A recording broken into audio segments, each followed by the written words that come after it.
البقرہ آیت نمبر 58۔ اعوذ باللہ من الشیطان الرجیم، بسم اللہ الرحمن الرحیم۔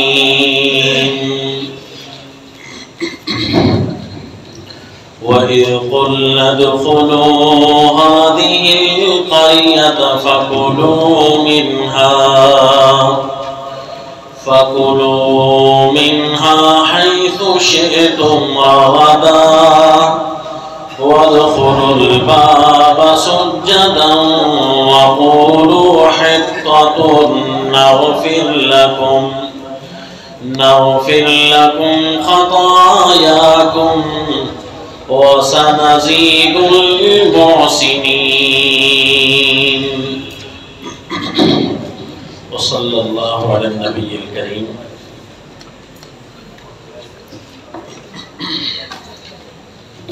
سورۃ البقرہ آیت نمبر 58۔ سلسلہ واقعات سیدنا موسیٰ علیہ السلام قصص القرآن کے تسلسل سے جاری ہے۔ پیارے موسیٰ علیہ السلام کے اعلان جہاد ارض مقدسہ بیت المقدس کی طرف اعلان کے بعد جب قوم نے ناشکری کی اور اللہ کی قدردانی نہ کی تو رب کریم کی طرف سے ان پر ذلت اور رسوائی یوں ٹوٹ پڑی کہ اللہ کریم نے فرمایا فَإِنَّهَا مُحَرَّمَةٌ عَلَيْهِمْ 40 سنہ، 40 سال تک ان کے لیے ہم نے یہ ارض مقدسہ حرام کر دی ہے۔ یتیہون فی الارض، یہ اسی طرح حیران و سرگردان اور پریشان پھرتے رہیں گے، کیونکہ عظمتیں ملا کرتی ہیں ان کو جو عظمتوں کے اہل ہوتے ہیں۔ عظمتوں کا اہل وہ ہے جو اپنے اللہ کی ہر بات کو مانتا ہو، حتیٰ کہ جان تک کے نذرانے کو پیش کرنے کے لیے تیار ہو جائے۔ تو جو عظمتوں کے اہل ہوں انہیں ہی ملا کرتی ہیں۔ تو یہ قوم ذلت اور رسوائی ان کا مقدر اسی لیے بنی کہ عظمتوں کے سارے راستے انہوں نے بند کر دیے۔ عزت کا بہت بڑا راستہ ہے الجہاد۔ جہاد کے سوا اگر کوئی قوم چاہے کہ ہمیں دنیا کے اشرار ہماری عزت کرنے لگ جائیں، یہ نہیں ہو سکتا۔ دنیا کے اشرار اور شریر نفوس یہ کسی طریقے سے یہ انہوں نے انبیاء کی بھی عزت نہیں کی، تو پھر عام لوگوں کی یہ عزت کیسے کریں گے؟ یہ لوگ جہاد کی زبان کو سمجھتے ہیں، یہ ظلم اور تشدد کو اس وقت چھوڑتے ہیں جب ان کے اوپر جہاد والی چیز سامنے آ جائے تو یہ گھبرا جاتے ہیں،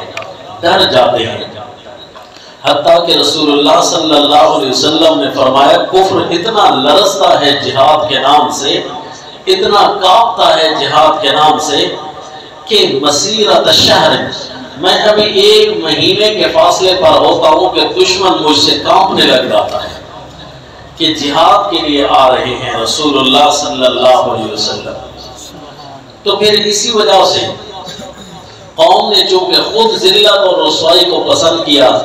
جہاد جیسی عظیم نعمت کو ٹھکرایا، تو ذلت اور رسوائی ان کا مقدر بن گئی۔ اس کے بعد اس قوم کے ساتھ کیا حشر ہوا؟ قرآن پاک یہاں ایک واقعہ بیان کرتا ہے بڑے عجیب الفاظ کے ساتھ، جس طرح سورہ البقرہ آیت نمبر 98 میں اور اسی طرح دوسرے مقام سورہ الاعراف 9ویں پارے کے اندر بھی اسی قسم کا واقعہ آیا ہے قریہ کے اندر داخل ہونے کا۔ مثلا سورہ الاعراف آیت نمبر 161 میں یہاں قریہ سے کون سی قریہ مراد ہے، کون سی بستی مراد ہے جس کے بارے میں حکم ہوا کہ اس بستی میں داخل ہو جاؤ، سجدہ ریز ہو کر یا تابع فرمان ہو کر، تو یہ کون سی بستی مراد ہے؟ عامت المفسرین کا راجح قول یہ ہے کہ یہ وہی بیت المقدس کی بستی مراد ہے، کیونکہ قوم کے پاس جب ذلت اور رسوائی، شہر میں تو یہ پہلے سے ہی آ چکے تھے، میدان تی میں رہتے تھے نا، تو یہ جنگلی قوم مشہور ہو گئی تھی، جنگل میں رہنے والے، اور پھر یہ شہر میں آ کر، یہاں من و سلوہ بند ہو چکا تھا، شہر میں آ کر کھانا پینا یہ تلاش کرتے تھے، جس کے بارے میں فرمایا گیا اہبطوا مصر فإن لكم ما سألتم، شہر میں جانا یعنی جس جنگل میں تم رہتے ہو، جس طرح افریقہ کے بڑے بڑے جنگل ہیں، تو جنگل میں بڑی بڑی قومیں آباد ہوتی ہیں، تو ساتھ لگنے والے جو شہر ہیں، ان شہروں کو کراس کر کے وہ یہاں آ کر کوئی نہ کوئی چیزیں خریدتے ہیں، بیچتے ہیں، کھاتے ہیں، پیتے ہیں۔ تو اسی طرح جنگل کی چیزیں ان کے لیے تو اب ناکافی ہونے لگی، کیونکہ خود انہوں نے من و سلوہ کے دروازے اپنے اوپر بند کیے تھے ناشکری کر کے، تو اسی طرح وہ شہر میں آ کر کھاتے پیتے، لیکن اب عزت کی زندگی تو ان کے پاس تھی نہیں، جنگل میں بھی بھوک دھدکارتی تھی، شہر میں آ کر شہر کے لوگ دھدکارتے تھے۔ تو سیدنا موسیٰ علیہ السلام نے فرمایا اس کا ایک حل تھا، وہ ہے جہاد کرنا۔ بیت المقدس پر کافر حملہ آور ہو کر قابض ہو چکے ہیں، ان سے اگر بیت المقدس آزاد کرا دو تو قبلہ مسلمین یہ تمہارے لیے آزاد ہو جائے گا، تو اس کے انعام میں اللہ تعالیٰ تمہاری یہ دی ہوئی ذلت اور رسوائی کو واپس کر کے اللہ عزتوں کے چار چاند لگا دیں گے۔ لیکن اس سے بھی انہوں نے انکار کر دیا۔ اب کیا ہوا کہ انہیں کہا گیا کہ ایک بستی میں تم نے داخل ہونا ہے، یعنی یہ 40 سال تک یہیں رہے اور جنگل کی زندگی میں حیران اور پریشان رہے، حتیٰ کہ ان کے جو بوڑھے تھے یہ یہیں مر گئے۔ روایات میں آتا ہے کہ سیدنا موسیٰ علیہ السلام اور سیدنا ہارون علیہ السلام اپنے چند لوگوں اور اچھے اور مخلصین کے ساتھ یہ میدان تی سے تو نکل آئے تھے، کیونکہ یہاں تو ذلت اور رسوائی والے لوگ رہتے تھے۔ یہاں سے نکل کر انہوں نے شام کی ایک بستی کو اپنا مسکن بنا لیا تھا۔ شام کے شہر میں تو داخل نہ ہو سکے کیونکہ وہاں قوم نے جہاد کرنے سے انکار کر دیا تھا، تو اللہ نے اپنے مخلصین کو ایک محفوظ مقام کی طرف بھیج دیا۔ لیکن اس کے بعد سیدنا موسیٰ علیہ السلام اسی حالت میں دنیا سے رخصت ہو گئے، سیدنا ہارون علیہ السلام بھی اسی حالت میں دنیا سے رخصت ہو گئے۔ وہ آخری لمحات انہوں نے بڑے پرسکون ہو کر گزارے۔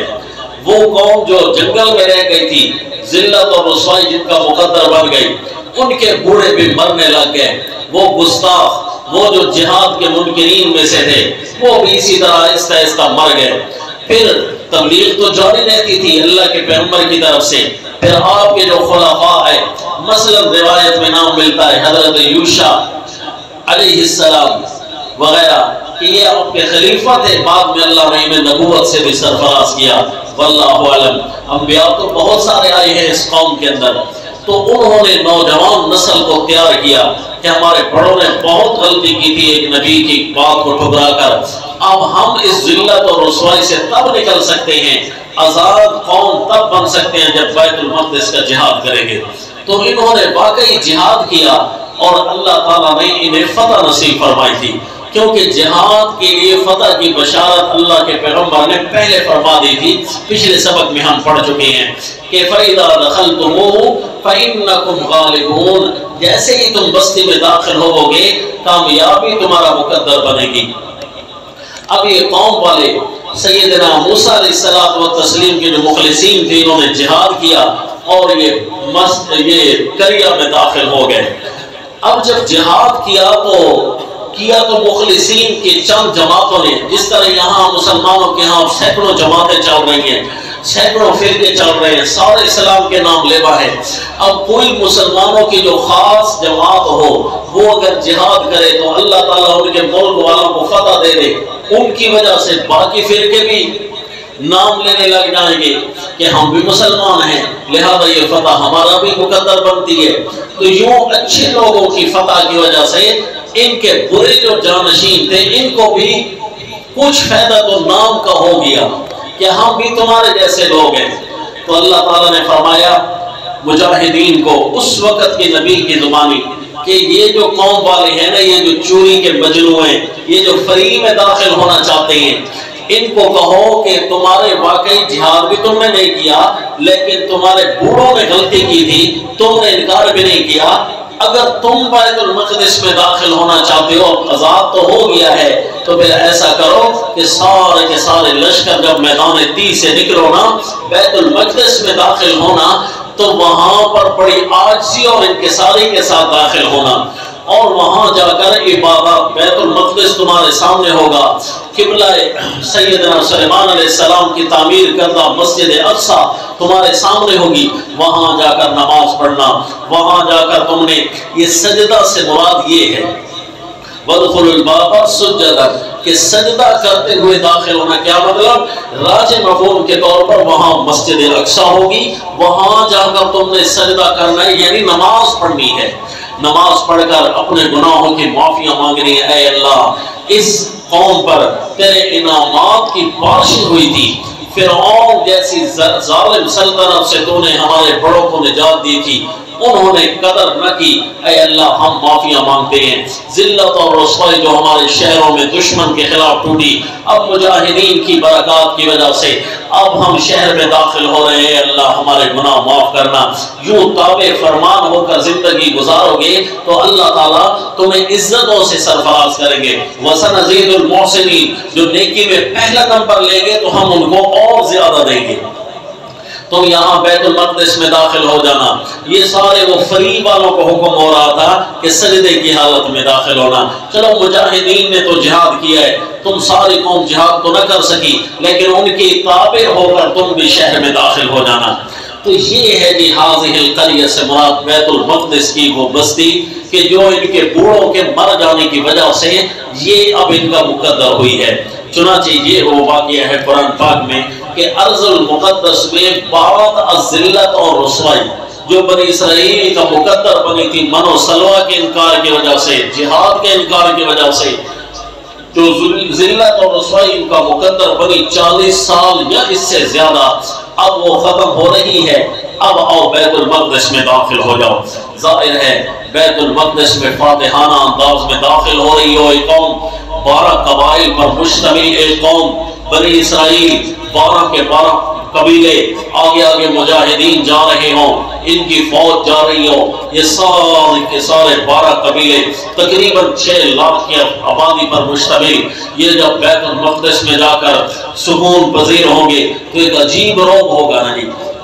جس طرح سلطان صلاح الدین ایوبی کی تاریخ میں ملتا ہے کہ انہوں نے جب آخری منزل اپنی بیت المقدس کو آزاد کیا تھا تو جس دن آزاد کر رہے تھے بیت المقدس کو، اس سے پہلے تک تو مسلمانوں کے خون پسینے ایسے بڑھائے گئے تھے، کفر کی طرف سے سارے کفر جمع ہو کر انہوں نے کہا تھا مسجد اقصی پر اس کو قابض نہیں ہونے دینا، لیکن ایک دن میں سلطان صلاح الدین الایوبی انہوں نے ایک دن میں تقریباً 5 بادشاہ گرفتار کر لیے تھے،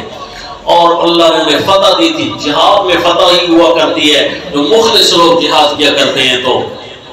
وہاں پر جب ان کو بیت المقدس کی آزادی مل رہی تھی تو لوگوں کو اپنی آنکھوں پر یقین نہیں ہو رہا تھا کہ یہ وہ بیت المقدس ہے جس کے بارے میں ہم خوابوں میں بھی نہیں سن سکتے تھے کہ اللہ ہمارے قبضے میں دے گا، اللہ یہاں حکمرانیاں مسلمانوں کی دے گا، آج قبلہ اول کو مسلمانوں کے لیے کھول دیا گیا ہے۔ تو ایسے لوگ نعرے لگانے لگ گئے کہ کہیں کوئی اللہ کا پیغمبر تو نہیں آ گیا۔ علماء اکرام گھبرا گئے کہ لوگ یہ کیا کفر بکنے لگے ہیں۔ خوشی کے مارے سلطان صلاح الدین ایوبی نے روک دیا علماء کو کہ اب ان کو کچھ نہ کہنا۔ وجہ یہ ہے کہ لوگ خوشی میں اپنے حواس کھو بیٹھے ہیں، انہیں نہیں پتہ چل رہا اپنی زبانوں سے کیا کہہ رہے ہیں کہ یہاں ایک پیغمبر کے جب متبعین آیا کرتی ہیں تو پیغمبروں کی خوشبوئیں گویا کہ آ جایا کرتی ہیں، یہ پیغمبروں کی اتباع کی خوشبوئیں یہاں آ گئی ہیں۔ ان کی باتوں میں تعویل کرو گے یقین نہیں ہو رہا۔ بیت المقدس میں داخل ہونے والی جب فاتح اقوام داخل ہوتی ہیں تو عجیب طریقے سے اللہ کا شکر ادا کرتی ہیں۔ اس لیے بنی اسرائیل کو بھی حکم دیا گیا کہ پیارے موسیٰ علیہ السلام کو تو تم نے تنگ کیا تھا، پیارے ہارون علیہ السلام کو تو تمہارے بڑوں نے تنگ کیا تھا، لیکن اب موجودہ بنی اسرائیل کے پیغمبر تشریف لائے ہیں اور اب تم ان کے ساتھ مل کر جہاد کرو، اور جب تم نے جہاد کیا ہے تو او اللہ تعالیٰ تمہیں فتح دیں گے۔ اب وَإِذْ قُلْنَا ادْخُلُوا هَٰذِهِ الْقَرْيَةَ فَكُلُوا مِنْهَا حَيْثُ شِئْتُمْ رَغَدًا۔ اب یہ بھی یاد رکھیے کہ جب یہ جہاد کر رہے تھے تو جب یہ جہاد کر رہے تھے اللہ تعالیٰ نے انہیں فتوحات سے سرفراز کیا تھا، فتوحات سے مالا مال کیا تھا۔ جہاد بنی اسرائیل کا ایک نمونہ اللہ تعالیٰ نے قرآن پاک میں بھی بڑے عجیب انداز میں ایک اور مقام پر بیان کیا ہے۔ بستی میں داخل ہونے کے حکم سے پہلے وہ ہم واقعہ پڑھتے ہیں، مثلا سورہ البقرہ دوسرا پارہ آیت نمبر 246، سورہ البقرہ آیت نمبر 246۔ أَلَمْ تَرَ إِلَى الْمَلَإِ مِنْ بَنِي إِسْرَائِيلَ مِنْ بَعْدِ مُوسَىٰ، میرے پیغمبر کیا آپ نے توجہ کی ہے ان سرداروں کی طرف، بنی اسرائیل کے جو سردار تھے، من بعد موسیٰ، حضرت موسیٰ علیہ السلام کے بعد، اِذْ قَالُوا لِنَبِيٍّ لَهُمْ ابْعَثْ لَنَا مَلِكًا نُقَاتِلْ فِي سَبِيلِ اللَّهِ، جب انہوں نے کہا تھا اپنے نبی کو کہ ہمارے لیے ایک امیر مقرر کیجئے، ایک بادشاہ مقرر کیجئے، نقاتل فی سبیل اللہ، ہم اللہ کی راہ میں جہاد کریں گے۔ قال هل عصيتم إن كتب عليكم القتال ألا تقاتلوا، تو اللہ کے نبی جو ہوتے ہیں یہ قوم کے بڑے حکیم ہوتے ہیں، انہیں پتہ ہوتا ہے قوموں کی رگوں کا کہ قوم کس انداز سے گفتگو کر رہی ہے۔ انہوں نے فرمایا اگر یہ جہاد تم پر فرض کر دیا گیا تو کہیں ایسا نہ ہو کہ تم جہاد نہ کر سکو، جہاد کا حکم آ جائے اور تم کہو نا جی ابھی تو ہمارے کاروبار خراب ہوتے ہیں، ابھی تو ہماری فصلیں پک رہی ہیں، ابھی تو ہمارے لیے یہ مجبوریاں وہ مجبوریاں ہیں، بہانے بنانے لگ جاؤ۔ اللہ تقاتلوا، کہ یہ تم جہاد نہ کر سکو، جہاد کا حکم تم مانگ تو رہی ہو کہ نقاتل فی سبیل اللہ، اگر جہاد آ گیا تو تم جو پیچھے ہٹنے لگ گئے تو پھر تو کہنے لگے وَمَا لَنَا أَلَّا نُقَاتِلَ فِي سَبِيلِ اللَّهِ، کیسے ہو سکتا ہے کہ ہم جہاد نہ کریں اللہ کی راہ میں، وَقَدْ أُخْرِجْنَا مِنْ دِيَارِنَا وَأَبْنَائِنَا، ہمیں ہمارے گھروں سے نکالا گیا، ہم سے ہمارے بچے چھین لیے گئے، کیسے ہم جہاد نہیں کریں گے؟ جہاد تو ہم نے ضرور کرنا ہے، کیونکہ یہ بنی اسرائیل کی قوم تھی نا جنہوں نے جہاد کا شوق میں کہا تھا اپنے پیغمبر کو کہ ہم جہاد کرتے ہیں، کیونکہ پیغمبر کو تو پرانی تاریخ کا پتا تھا کہ بنی اسرائیل کی ہسٹری آ رہی ہے کہ جب جہاد کا نام آ جائے نا تو یہ ساروں کے وضو ٹوٹنے لگ جاتے ہیں، ان کی حالت تو بری ہو جاتی ہے، جہاد کا کہو نہیں تم راستے میں اکیلے چھوڑ جاؤ گے۔ لیکن انہوں نے کہا کیا ہوا جی، اب یہ کون سا جہاد تھا، یہ کون سے پیغمبر تھے، واللہ اعلم، تھا تو بنی اسرائیل کی قوم، لیکن اس وقت جو پیغمبر تھے اللہ تعالیٰ نے ان کا نام ہمیں نہیں بتایا، صرف اتنا ہے کہ پیغمبر کی زبان ظاہر ہے اللہ کی طرف سے چل رہی ہوتی ہے، تو پیغمبر نے فرمایا جہاد کو مانگو نہیں، اگر آ جائے اللہ کی طرف سے تو پھر پیچھے نہیں ہٹنا، آپ اگر اپنے منہ سے مانگ رہے ہو تو پھر اللہ تعالیٰ ابھی سے اگر لاگو کر دے جہاد تو تم نہ کر سکو گے۔ رسول اللہ صلی اللہ علیہ وسلم بھی فرمایا کرتے تھے آداب جہاد میں اپنے مجاہدین صحابہ اکرام کو کہ لا تمنوا لقاء العدو، کہ یوں نہ کہا کرو کہ دشمن کاش کہ ہمارے سامنے تو آئے، ہم اس کا یہ وہ کر دیں، نہیں، جب تم جہاد میں جا رہے ہو تو صرف اللہ سے فتح مانگو، یا اللہ شہادت کی موت نصیب فرمائے گا، یا زندہ رہیں گے تو فتح مل جائے گی، تو دشمن کی ملاقات کی تمنا نہ کرو، لیکن اگر دشمن سامنے آ جائے تو پھر ثابت قدمی کا مظاہرہ کرنا ہے، پھر ڈرنا نہیں ہے۔ تو یہ قوم بھی کہنے لگی کہ حالانکہ ان کے بوڑھوں کا حشر تو یہ تھا کہ حضرت سیدنا موسیٰ علیہ السلام ساتھ ہیں، خوشخبریاں بتا رہی ہیں کہ فتح ہماری مقدر ہے، لیکن قوم والے کہتے تھے کہ فتح وانت وربک فقاتلا انا ہاہنا قاعدون، ہم یہاں بیٹھے ہیں تو خود جہاد کرو، جب وہ چلے جائیں گے تو ہم آ جائیں گے شہر کے اندر، نعوذ باللہ۔ تو انہوں نے کہا یہ ہو کیا سکتا ہے کہ ہم جہاد نہ کریں، ہم سے ہمارے گھر چھین لیے گئے، ہم سے ہمارے بچے چھین لیے گئے، ہم جہاد نہیں کریں گے کیا؟ تو ساتھ یہ بھی کہہ دیتے کہ ہمارے بچے چھین لیے گئے ہیں اگرچہ، ہمیں ہمارے گھروں سے بھگا دیا گیا ہے اگرچہ، لیکن اصل تو یہ ہے کہ اللہ کی زمین پر کفر کا قانون موجود ہے، شرک کا قانون موجود ہے، ہم چاہتے ہیں اللہ کی زمین پاک ہو جائے، اب ہماری اولادیں تو واپس نہیں آ سکیں گی، اب ہماری جائیدادیں تو ہمیں نہیں مل سکیں گی، ہم چاہتے ہیں ظلم کا راج ختم ہو جائے، ایک رواج آ جائے تو اللہ کے قانون کا رواج آ جائے، ہم یہ چاہتے ہیں۔ تو اس وقت انہوں نے کہا نا جی نا ہم بڑے اگوان ہیں، بڑے نعرے انہوں نے لگائے، بالآخر اللہ کی طرف سے وحی آ گئی کہ جہاد اب فرض ہو چکا ہے۔ فَلَمَّا كُتِبَ عَلَيْهِمُ الْقِتَالُ تَوَلَّوْا إِلَّا قَلِيلًا مِّنْهُمْ، جب جہاد ان پر فرض کر دیا گیا اکثریت منہ موڑ گئی، تولو وہ سارے کے سارے گئے، جو گرجتے ہیں وہ برستے نہیں، اور جو باتیں کرنے والے نعرے لگانے والے جتنے بھی تھے وہ سارے کے سارے پیچھے کو چلے گئے۔ تولو الا قلیلا منہم، صرف چند لوگ تھے مخلصین جانثار جو اپنے نبیوں کے ساتھ کھڑے ہو گئے۔ واللہ علیم بالظالمین، یہ ظلم کرنے والے کون تھے اللہ ان کو جانتا ہے۔ اب حضرت ان کے جو پیغمبر تھے انہوں نے وحی سنائی اللہ کی طرف سے کہ تمہارے لیے امیر المجاہدین آ رہے ہیں۔ ایک اللہ کے پیغمبر بھی موجود تھے لیکن فرمائے اس جہاد کے جو امیر ہوں گے وہ ایک اور ہوں گے۔ کون ہوں گے جی؟ وہ طالوت نامی امیر المجاہدین ہوں گے، وہ تمہارے چیف آف آرمی سٹاف ہوں گے، یہ اللہ کی طرف سے لگا ہے۔ وقال لهم نبيهم، فرمایا ان کو ان کے نبی نے،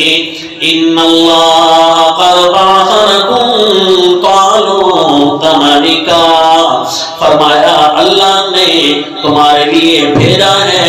طالوت کو ایک بادشاہ بنا کر، امیر المجاہدین بنا کر۔ جب انہوں نے طالوت کا نام سنا، آدھے تو ویسے ہی چلے گئے تھے جہاد کا نام سن کر، اور آدھوں نے جب سنا نا کہ طالوت کا نام آیا ہے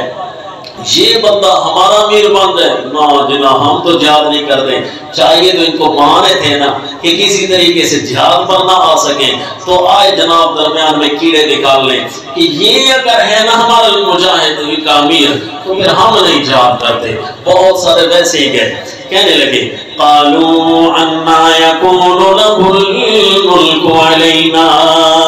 اس کی بادشاہت ہمارے اوپر کیسے بنائی جا رہی ہے، ونحن احق بالملک منہ، حالانکہ ہم تو زیادہ حقدار ہیں اس کے، ولم یؤت سعۃ من المال، اور یہ کوئی اتنا مالدار آدمی بھی نہیں ہے، یہ نہ مالدار ہے ہم زیادہ حقدار ہیں، تو یہ کیسے ہمارا امیر بن گیا، ہم بڑے بڑے صاحب ثروت لوگ ہیں، اب ہم اس کے تابع ہو جائیں۔ قال، اللہ کے نبی نے فرمایا ان اللہ اصطفاہ علیکم وزادہ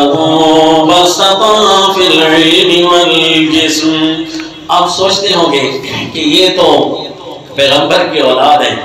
بنی اسرائیل، حضرت اسرائیل یعنی یعقوب علیہ السلام و تسلیم کی اولاد ہیں بنی اسرائیل، بنی یعقوب ان کو کہتے ہیں، اور حضرت یعقوب علیہ السلام و تسلیم کے تو 12 بیٹے تھے، تو ان میں سے حضرت یوسف علیہ السلام کی بھی کوئی اولاد ہوگی، اور ان میں سے کچھ وہ بھی ہوں گے جنہوں نے بھائی کو کنویں میں ڈالا تھا، ان کی بھی اولادیں تو ہیں، لہذا یہاں آ کر حیرانگی ختم ہو جاتی ہے کہ ابھی بھی کوئی نہ کوئی سلسلہ ان کے اندر بھی چل رہا ہے۔ اسی طرح بنی اسرائیل کے اندر جو ہے اچھے بھی موجود رہے ہیں شروع سے، اور پھر ان کے ہاں یہ حال بھی ہوتا رہا ہے کہ خواہ مخواہ دین حنیف کے اندر کیڑے نکالنا اور دین حنیف کے اندر باتیں کرنا، یہ شروع سے ان کا ایک نہ ایک وتیرہ چلا آ رہا ہے۔ لہذا یہ حیرانگی یہاں آ کر ختم ہو جاتی ہے کہ بنی اسرائیل ایک پیغمبر کی سارے اولاد ہیں، پھر ان کو ہو کیا گیا ہے کہ بات بات پر کیوں اپنے انبیاء کو تنگ کرتے آ رہے ہیں۔ چنانچہ سیدنا ان کے پیغمبر نے، کہتے ہیں حضرت حزقیل علیہ السلام تھے، حضرت حزقیل علیہ السلام نے فرمایا قال ان اللہ اصطفاہ علیکم، فرمایا میں نے اپنی طرف سے نہیں بلکہ اللہ نے تمہارے لیے اسی کو چن کر بنایا ہے۔ اللہ جس کو عزت دے، اللہ جس کو سرفرازیاں نصیب کرے، اللہ کر سکتے ہیں۔ لہذا اللہ نے فرمایا کہ فلاں امیر المجاہدین ہوگا، تو یہ اللہ کی طرف سے سرفرازیاں آئی ہیں جی، اللہ کی طرف سے اس کو متعین کیا گیا ہے۔ اور جہاد کے اندر مال نہیں چاہیے ہوتا، جہاد کے اندر دو چیزیں چاہیے ہوتی ہیں، ایک بندہ پہلوان ہو اور دوسرا یہ کہ فنون حرب کا ماہر بھی ہو، جہاد کے طور طریقے بھی اسے پورے آتے ہوں، لڑائی کے میدان کی بھی راز و نیاز سے یہ واقف ہو۔ تو یہ دو چیزیں ضروری ہوتی ہیں، ایک علم اور ایک جسم، دو چیزیں ضروری ہیں۔ وَزَادَهُ بَسْطَةً فِي الْعِلْمِ وَالْجِسْمِ، اور یہ جو حضرت طالوت ہے نا، ان کے اندر دونوں چیزیں وافر موجود ہیں۔ تم کیسے کہہ رہے ہو کہ یہ اہل نہیں ہے؟ اہل ہے، دیکھو تو صحیح پہلوان ہے، ایسے تو نہیں نہ جہاد کر سکتے جو صبح بھی کہیں یہ جگہ درد کر رہی ہے اور شام کو بھی کہیں یہ جگہ درد کر رہی ہے۔ مجاہد کو تو ایسا ہونا چاہیے کہ طاقتور، کیا جی؟ طاقتور۔ تو ہمارے علماء کرام جو شوق علم میں ہوتے ہیں، اللہ ان کی شوق علم کو اور زیادہ بڑھائے۔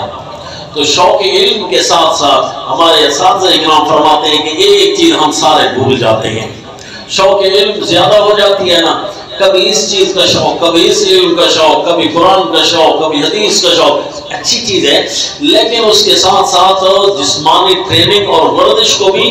بندہ نہ بھولے۔ علماء کرام کی شوق اتنی زیادہ ہوتی ہے، جو سچے علماء ہوتے ہیں علم کی، کہ اگر یہ چل پھر رہے ہیں نا، ان کو چھٹی کے ٹائم میں ان سے کوئی مسئلہ پوچھ لے تو یہ بیچارے بیٹھ جاتے ہیں اور مسئلے کی تلاش میں تحقیق کر کے جواب دے دیتے ہیں۔ یہ نہیں کہتے ابھی میرے یار کھانے کا ٹائم ہے، ابھی یار میرے آرام کا ٹائم ہے، ابھی میری ورزش کا ٹائم ہے۔ ان کی شوق علم پر دلالت ہے، اچھی بات ہے، لیکن ساتھ ساتھ یہ بھی یاد رہے کہ جسم کا بھی حق ہے۔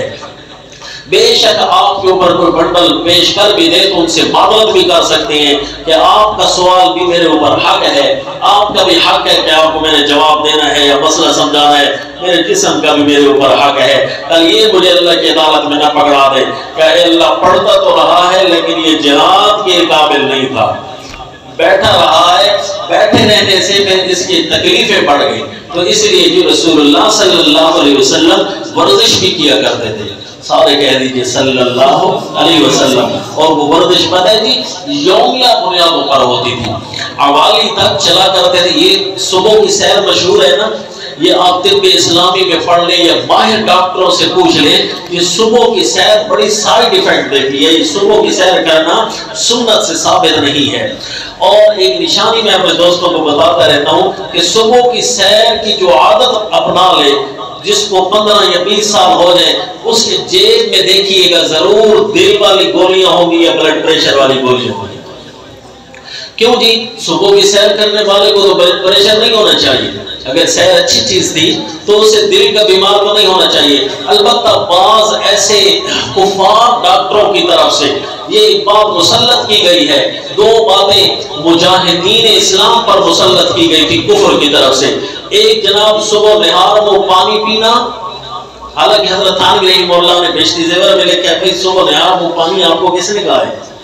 اگر ضرورت ہے تو کسی وقت بھی پی سکتے ہیں۔ صبح نہار میں پانی نہ چاہتے ہوئے بھی پینا، اس سے گردے بھی خراب ہو جاتے ہیں، جوڑ بھی خراب ہو جاتے ہیں، کم از کم گھٹنے جواب دے جاتے ہیں کچھ عرصے بعد، بندہ چلنے پھرنے کے قابل نہیں رہتا۔ یہ مجاہدین کے اندر افواہ پھیلائی گئی تھی کہ اگر صبح کا پانی پیو گے تو تم جو ہے نا بڑے طاقتور ہو جاؤ گے، تو چونکہ ان کے گھٹنے جواب دے جائیں گے تو بھاگ سکیں گے نہیں، تو لہٰذا جہاد کر نہیں سکیں گے۔ اور دوسرا صبح کی سیر ان پر مسلط کی گئی، حالانکہ رسول اللہ صلی اللہ علیہ وسلم نے نماز کے صبح کے بعد بیٹھنے کا حکم فرمایا ہے